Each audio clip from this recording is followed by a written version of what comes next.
What's going on, guys? Welcome back to another hunting boot camp. Today I am going over how to get permission to hunt private land, or fish I guess too, but mainly hunt. So the first thing you want to do is identify where you're going to go, where you want to get permission on. And you can do this two ways. You can start on your computer, you can look at like satellite imagery and check out areas that might hold potential, or you can just put miles on the vehicle, drive around, scout, see what you can see from the road.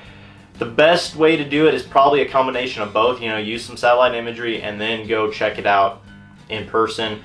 Don't trespass, not saying that, but see what you can see from the road. You might see a feed of geese, you might see some good looking grass cover if you want to go pheasant hunting, maybe some good timber for turkey or deer, whatever you're chasing. But use a combination of both and you'll have the best luck.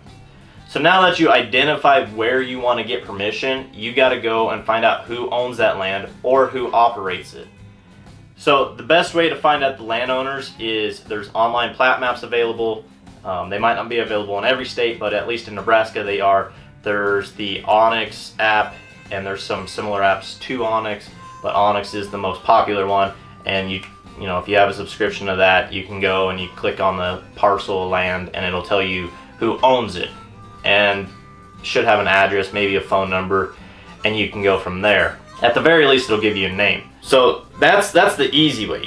They own it, they operate it, you got their name, you got their address, maybe you can find a phone number. It gets a little trickier when they have renters. So you got to find out who owns the land, and then you can call them, and they might tell you, oh, so and so farms this, they'll give you his name, maybe his number too, or they might tell you, we don't let people hunt. So either way, you'll get your answer.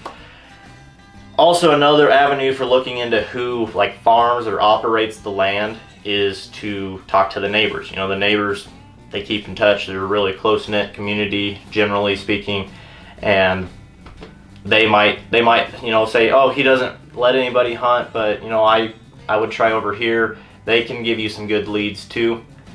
But that's pretty much all you got to do to identify where you want to go and identify who can give you permission. That's the starting point. That's pretty generic stuff. So now that you got the place you want to hunt identified and who owns it, what do you do next? Well, you can call them on the phone or you can meet them in person. And I would recommend meeting them in person. It's a lot better success rate meeting them in person. It's kind of harder to tell someone no when they meet you in person versus over the phone. And it's nice to put a face to the voice, put a face to the name, and the landowner knows who's going to be on their land. So try to meet in person if possible.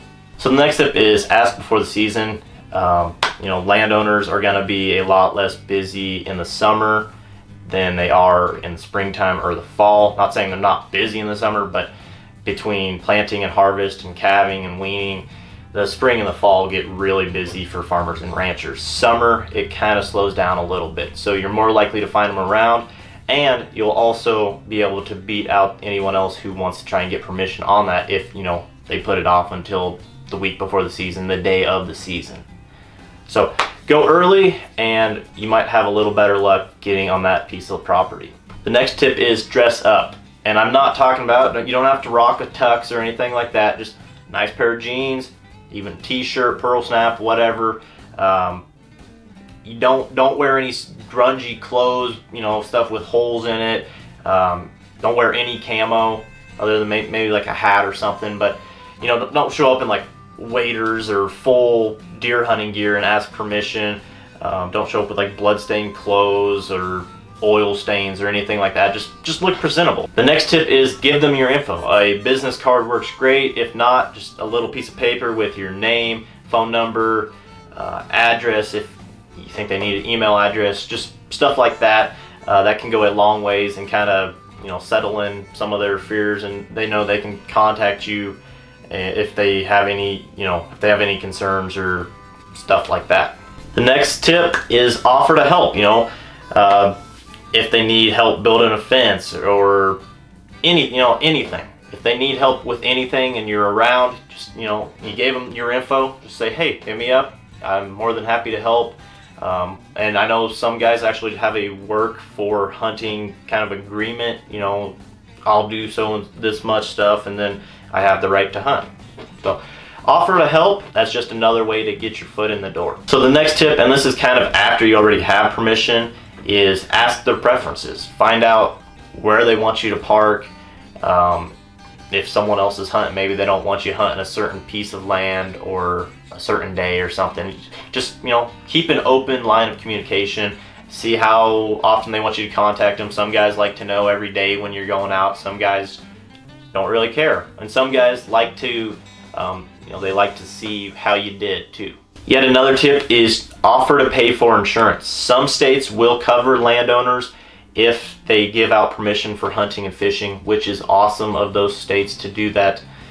Some of them do not do that. So you can offer to come up with a some kind of insurance policy so that, you know, they don't have to worry about liability while you're out there on their property. The final tip for meeting with the landowner is be respectful. Some guys are going to say no. That's just the nature of the game. You know, it's their property, that's their right, and that's perfectly fine. You know, you can't, that's how it goes. All you can do in that situation is say, hey, thank you for your time, appreciate it, and who knows, maybe a no today will turn into a yes someday in the future. I know it's happened, but you know, just be respectful. So now you have your property, you have permission on it.